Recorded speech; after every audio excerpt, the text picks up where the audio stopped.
Bonsoir à toutes et à tous, bienvenue dans cette session d'information sur la télévision Labari. Nous sommes samedi 15 octobre 2022. La Commission nationale des droits humains plaide pour l'évacuation sanitaire d'un détenu qui garde prison depuis 8 années. Il s'agit d'un officier de l'armée nigérienne condamné dans la tentative de coup d'État de 2015. Il s'agit du capitaine Issa Amadou. Il se trouve dans une situation, dans un état de santé assez critique, ce qui a amené la Commission à aller à sa rencontre au niveau de la prison civile de Niamey, visite après laquelle la commission a décidé de rendre public un communiqué pour plaider en faveur de son évacuation sanitaire. On fait le point avec Ismaël Moumouni. Détenu depuis bientôt 8 ans, l'état de santé du capitaine Issa Amadou s'est détérioré. Ainsi, dans le souci de sauver ce détenu, qu'une requête a été déposée auprès de la Commission nationale des droits humains CNDH demandant son intervention pour décanter d'urgence le dossier d'évacuation sanitaire de cet officier des forces armées nigériennes. À travers l'investigation, l'équipe de la CNDH s'est entretenue avec le détenu, le régisseur de la prison civile de Niamey, l'infirmier de la prison, ainsi que le médecin traitant du détenu. Et il ressort que son état est grave. Vu l'état qui est grave, il n'y a pas une prise en charge adéquate sur place ici.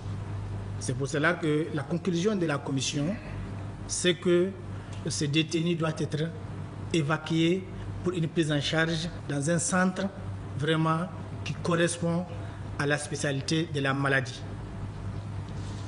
Pour cela, déjà, selon son médecin traitant, la question va être prise en charge au niveau des conseils de santé. Mais nous, en tant qu'institution indépendante qui a pour mandat la promotion, la protection des droits humains, c'est toute l'étendue internationale, nous avons automatiquement touché les autorités compétentes par rapport à la question, avec expressément une demande qui consiste à ce qu'il soit évacué dans un centre spécialisé. Cette demande d'évacuation est conforme à la loi. Conformément aux différents instruments auxquels le Niger a souscrit. Par exemple, il y a le pacte international relatif aux droits économiques, sociaux et culturels du 7 mars 1986 qui stipule que les États partis reconnaissent les droits qu'a toute personne de jouir du meilleur état de santé physique et mentale. Donc c'est un droit vraiment reconnu. Il y a aussi la constitution de l'Organisation mondiale de la santé qui prévoit effectivement la même chose, qui dit que la possession du meilleur état de santé qu'il est capable d'atteindre constitue un droit fondamental. Donc, c'est pour vous dire que tous ces instruments-là sont venus couronner par l'article 13 de la Constitution qui dit que l'État doit garantir à tout un chacun le droit à la santé. Pour rappel, l'officier des forces armées nigériennes, le capitaine Issa Amadou, est détenu pour avoir été accusé de vouloir porter atteinte à l'autorité de l'État depuis bientôt 8 ans. L'édition 2022 du championnat national de lutte traditionnelle dénommé Sabre National va se dérouler cette année du 27 décembre au 1er janvier 2023 et ce sera à Difa. Le comité national chargé de l'organisation de cette édition du Sabre National a été officiellement installé ce matin par le ministre en charge de la jeunesse et des sports. Le résumé de cette cérémonie avec nos reporters Nasser Sedou et Adamou Soumana. La présente rencontre rentre dans le cadre des préparatifs de la 43e édition du Sabre National dans la capitale du manga à l'honneur d'abriter. Occasion pour le directeur général des sports d'entretenir les acteurs concernés sur la composition du comité national en charge de l'organisation de cet événement sportif. Nous avons donc le comité national chargé de l'organisation de la 43e édition du Sabre National de lutte comprend des sous-comités, les sous-comités suivants. Nous avons sous-comité protocole, cérémonie d'ouverture et de clôture, sous-comité communication, sous-comité finance, parrainage, sponsoring, marketing et publicité, sous-comité santé hygiène, sous-comité organisation sportive, sous-comité concours et valorisation des aspects traditionnels.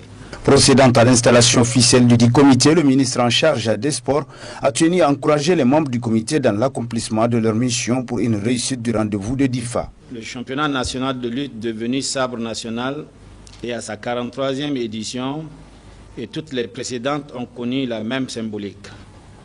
C'est donc pour moi un insigne honneur et un réel plaisir de perpétuer cette tradition en présidant ce jour la cérémonie officielle d'installation du comité national chargé de l'organisation de la 43e édition du sabre national qui se déroulera à DIFA du 23 décembre 2022 au 1er janvier 2023, Inch'Allah.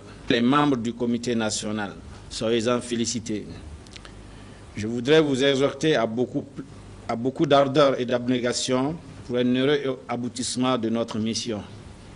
Sur ce, je déclare officiellement installer le comité national chargé de l'organisation de la 43e édition du sabre national de lutte traditionnelle et vous renvoie à l'exercice de vos tâches.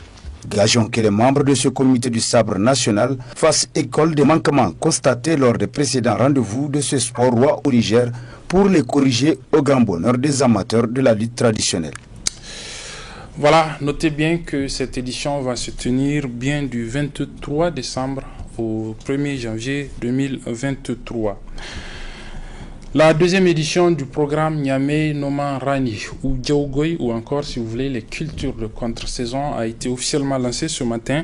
Il s'agit d'une initiative de l'agence de modernisation des villes du Niger, donc l'AMV, qui vise à améliorer les conditions de vie et de travail des producteurs de la région de Niamey. Le résumé de la cérémonie de lancement de ce programme Niamey Noman Rani ou Djaougoy avec nos reporters Ibrahim Abdou et Nafissatou Zakou.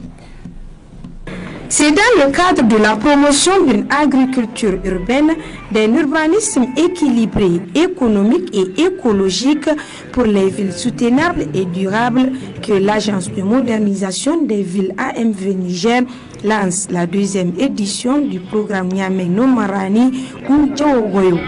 Ce dernier vise à contribuer à l'amélioration des conditions de vie et de travail des producteurs de la ville de Niamey. Nous sommes de ceux qui pensent que la ville n'est pas réservée que pour l'habitat. La ville est réservée pour l'habitat, bien sûr, mais aussi pour l'environnement. Et pour que cela ait un sens, il faudrait absolument encourager l'agriculture urbaine à milieu dans nos villes. L'agence de modernisation s'est inscrite dans cette dynamique.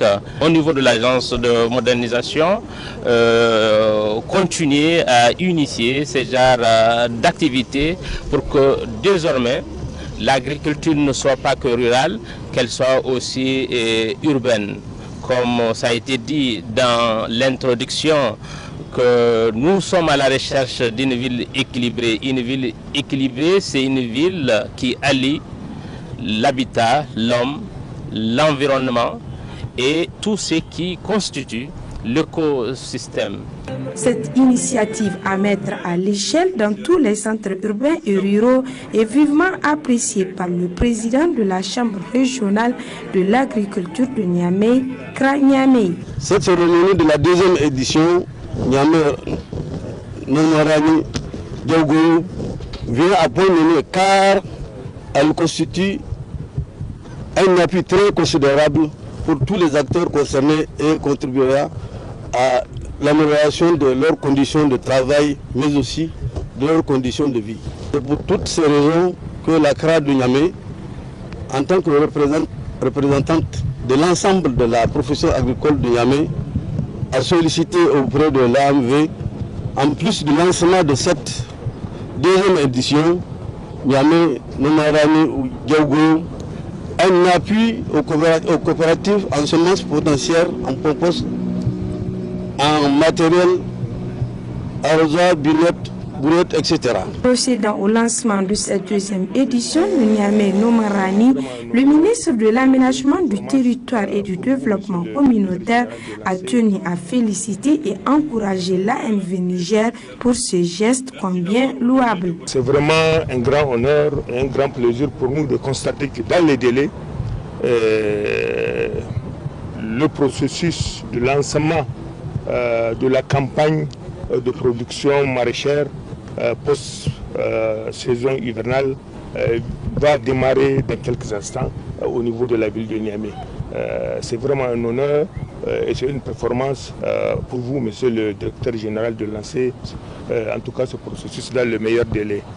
Nous osons espérer que vous allez rapidement poursuivre ce processus au niveau des autres villes du Niger, en tout cas dans ces meilleurs délais-là, et nous vous félicitons encore une fois de plus. À noter que c'est par la remise de ce don d'une valeur de 20 millions de francs CFA aux 24 coopératives des 5 arrondissements de la ville de Niamey qu'a pris fin la cérémonie. Vivement la prochaine édition. Voilà, nous vous proposons à présent une série de reportages sur la célébration de l'anniversaire de la naissance du prophète Mohammed sallallahu alayhi wa sallam dans quelques localités des alentours de la ville de Niamey, dans le département de Kolo plus précisément. D'abord, partons voir avec nos reporters Khalid Bourema et Ismaël Moumouni comment la 23e édition de la célébration du Mouloud s'est déroulée au niveau du village de Kotiré.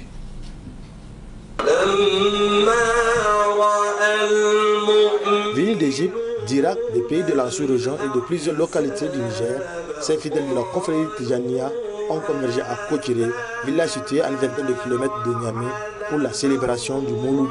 Le prophète Mohammed, paix et salut sur lui, est adoré par tous les musulmans. Alors, quoi de plus normal de célébrer l'anniversaire de sa venue au monde, comme en atteste ce membre du comité d'organisation de la 23e édition du Mouloud de Kotiré. Le Mouloud comprend plusieurs activités citées exclusivement dans les mosquées et l'esplanade.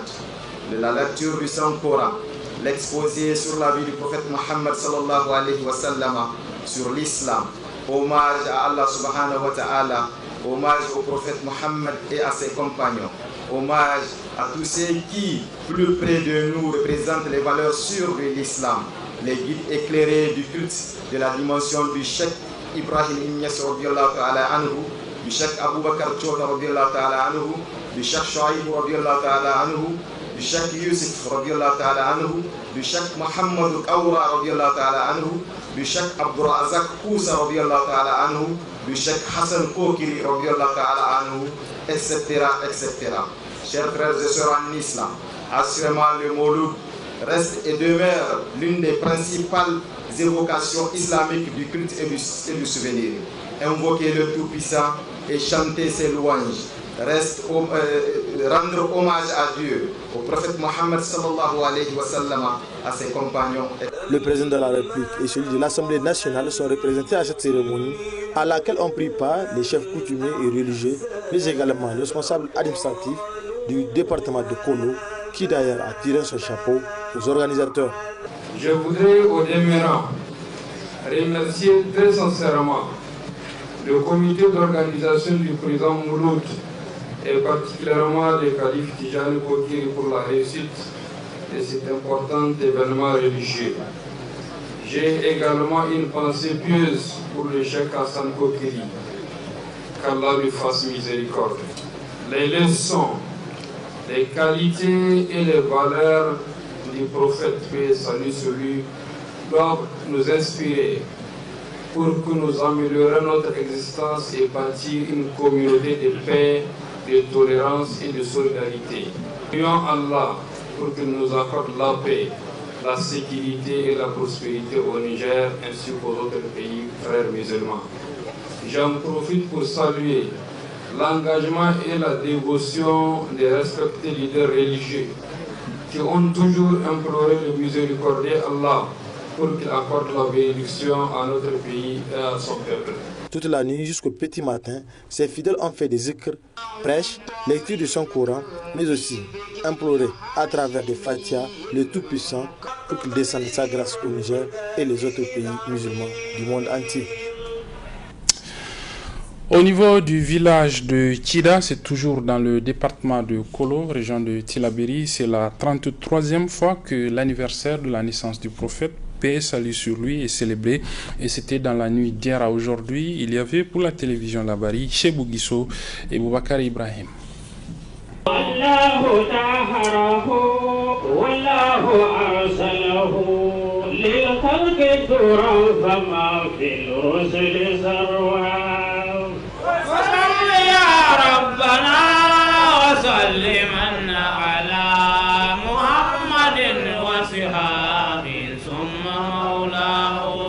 Il était un peu plus de 4 heures du matin quand le cheikh Habibullah Yacouba, ses invités et ses disciples firent leur entrée au milieu des fidèles venus des horizons différents pour marquer la 33e édition du Mawlud du village de Tchida, situé à moins d'une heure de route de Niamey. Après s'être installé, l'enseigne se trouvant au centre d'un monde encore plus nombreux, enchaînant de plus belles chèques après chèques l'essentiel des événements.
Toute la nuit était marquée par des prières, des lectures du Coran, des dévotions et d'intenses consécrations jusqu'au petit matin. Une occasion pour le comité d'organisation de cette 33e édition de revenir sur le fondement du Mawlud et les objectifs visés à travers son organisation. Nous venons d'accomplir aussi la 33e édition du Mawlud de Tchida. Les objectifs visés, c'est juste comme on est en train de le dire aussi depuis la nuit jusqu'à aujourd'hui. Dieu même a dit Adibu awladikum ala thalasa, hubbi nabiyakum, hubbi ahli baytihi wa qira'atul Qur'an. Il faut enseigner aussi, il faut montrer aux gens aussi qui suis moi, Mohammed sallallahu alayhi wa sallam. Il faut montrer que je suis aussi l'envoyé de Dieu envers aussi pour toute l'humanité. Et aussi de ma famille, il faut aimer, il faut dire aux gens d'aimer aussi ma famille et aussi de faire aussi beaucoup de qira'at Qur'an, de faire la lecture coranique. Donc maintenant, à travers aussi les Mawlud, c'est pas une innovation que les gens disent bid'a, bid'a, bid'a. C'est pas une innovation qu'on est en train de faire, mais juste pour montrer aux gens qui est le prophète Mohammed sallallahu alayhi wa sallam. Qu'est-ce qu'il a amené pour nous, qu'est-ce qu'il représente pour nous. Donc maintenant, juste notre objectif visé là, ce n'est que ça. Les 5 piliers de l'islam sont là et on les connaît, on ne touche pas à ça. On n'ose même pas toucher à ça. Donc maintenant, juste c'est pas une innovation, c'est pas quelque chose là qui n'existe pas qu'on est en train de faire. Mais juste pour montrer aussi aux gens comment est-ce que, pour montrer aussi les caractères, les comportements, comment est-ce que le prophète a, qu'est-ce qu'il nous a amené, et aussi à travers ça, qu'est-ce que nous avons gagné. A rappelé que l'organisation du Mawlud dans ces villages a débuté en 1991 avec le cheikh Yacouba qui a rendu l'âme en 2019. La tradition résista grâce à l'initiative des descendants et les valeurs, les habitudes et les enseignements du prophète Mohammed, peu et salut sur lui, continuent d'être perpétués édition après édition. Ainsi, c'est par une prière pour la paix, la sécurité et l'abondance au Niger qu'a pris fin la 33e édition du Mawlud du village du Tchida. À Hamdallah, c'est la 41e édition du Mawlud qui a été célébrée. Hamdallah, c'est toujours dans le département de Kolo, région de Tillabéri. C'était également dans la nuit d'hier à aujourd'hui. Là-bas, il y avait pour la télévision Labari, Sadou Doumi et Adam Soumana.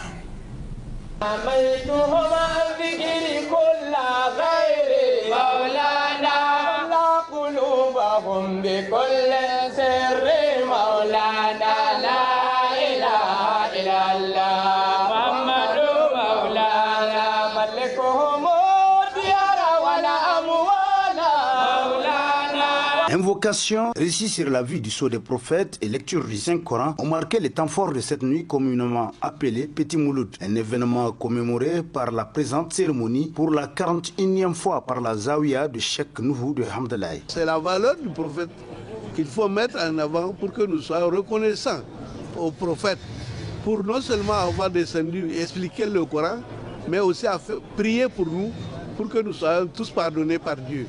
Parce que nous faisons toujours des fautes, et avec sa bénédiction et les salades sur lui, nous sommes pardonnés. C'est ça la valeur du Mawlud. Au président du comité d'organisation de cette édition de lever tout équivoque sur cette pratique religieuse. Ce n'est pas du bidia. Tout à l'heure même quelqu'un a parlé de ça en disant que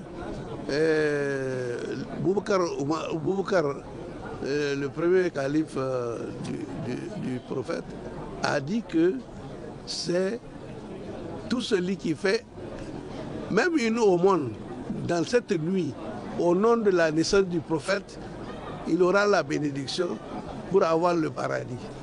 Une aumône, à plus forte raison, veiller toute la nuit en train de réciter des litanies sur le prophète. Ouais. Et depuis le temps de Boubacar, ça a été dit. Et plus récemment, le prophète lui-même, avant Boubacar, a dit que je jeûne deux fois dans la semaine, le lundi et le jeudi. Le lundi parce que je suis né le lundi, ça veut dire que c'est important sa naissance. Et le jeudi parce que les œuvres sont présentées à Dieu le jeudi. Et je voudrais que ce jour-là, que mon jeûne soit dans les œuvres qui seront présentées à Dieu le jeudi. Donc c'est quelque chose qui... Mais il ne peut pas faire lui-même un mawlud pour lui-même, de sa naissance. C'est les autres contents de lui qui font le mawlud pour lui. C'est l'anniversaire. Donc moi je crois que si Jésus même on fait sa mort ou sa naissance, il n'y a pas de raison que nous aussi on ne fête pas la naissance de notre prophète. A noter qu'auparavant, leaders religieux et responsables coutumiers et politiques présents à ce rendez-vous ont lancé un message fort à l'endroit de la communauté musulmane afin d'œuvrer pour la quiétude sociale et de s'adonner à la recherche du savoir. Les fidèles, avec à leur tête les guides spirituels, ont enfin prié pour que règne la paix au Niger.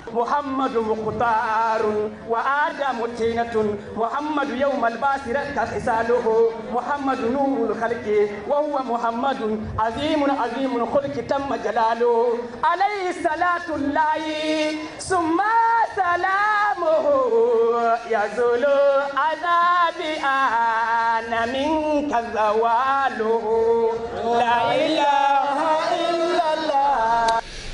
Voilà, pour refermer ce journal, nous vous proposons de suivre le résumé de l'étape de Tibiri, de la tournée du président de la République Mohamed Bazoum dans la région de Dosso. C'était du 10 au 12 octobre dernier.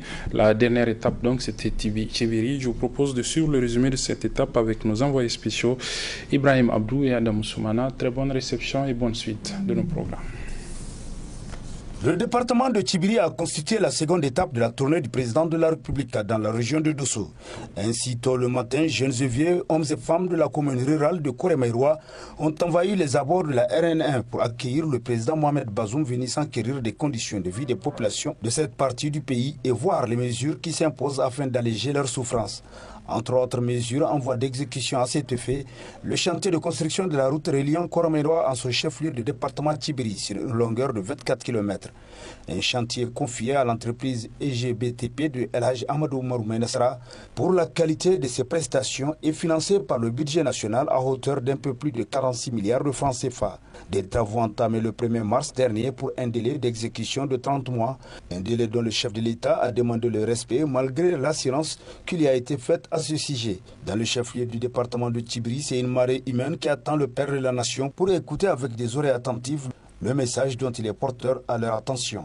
Mais auparavant, c'étaient les responsables de la municipalité et du département qui ont pris la parole pour souhaiter la chaleureuse bienvenue à Mohamed Bazoum et présenter leur entité ainsi que les potentialités dont elle regorge. La commune de Tibiri est dominée sa partie ouest par le Dalal Mori, qui est une importante potentialité très propice aux cultures maraîchères et à la production de la canne à sucre.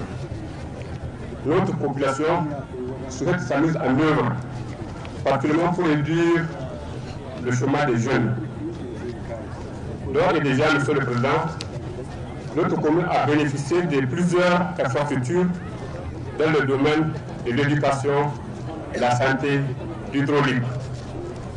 Le bitumage du réseau en cours et la traversée du parc Laine contribueront davantage à l'amélioration des conditions de vie de notre population, ce qui cadre avec l'acte 3 du programme de la Renaissance. Aussi, le département de Tibri repose d'énormes potentialités pastorales avec un cheptel important et varié composé de plus de 250 000 bovins, plus de 162 000 ovins, 224 176 caprins, 7 700 camélins, 30 852 asins et 3 383 équins, soit un total de 286 451 illités. Il faut souligner aussi l'existence des potentiels en ressources naturelles pouvant favoriser le développement de l'élevage. S'adressant à la foule en langue Hausa pour permettre aux uns et aux autres de mieux cerner l'objet de sa visite, le président de la République s'est de prime abord réjoui de l'accueil qui lui a été réservé, mais aussi et surtout de la reconnaissance des populations de Tibiri relativement aux réalisations dont ces populations ont bénéficié sous son régime. Mohamed Bazoum a ensuite partagé sa préoccupation sur la situation sécuritaire dans certaines parties du pays, dont il dit mettre tous les moyens afin d'y remédier. Parlant de la région de Dosso, il a souligné les potentialités hydriques dont elle regorge et les programmes de son gouvernement pour exploiter les dites potentialités au profit des populations afin de mettre fin à l'insécurité alimentaire dans le pays. Il a aussi promis de solutionner les problèmes d'eau et d'électricité de Tibiri ainsi que la construction d'internats pour jeunes filles. Cette journée consacrée au département de Tibiri a connu son épilogue à Dosso avec la rencontre entre le président de la République et les responsables des forces de défense et de sécurité ainsi que les autorités civiles sur la question sécuritaire.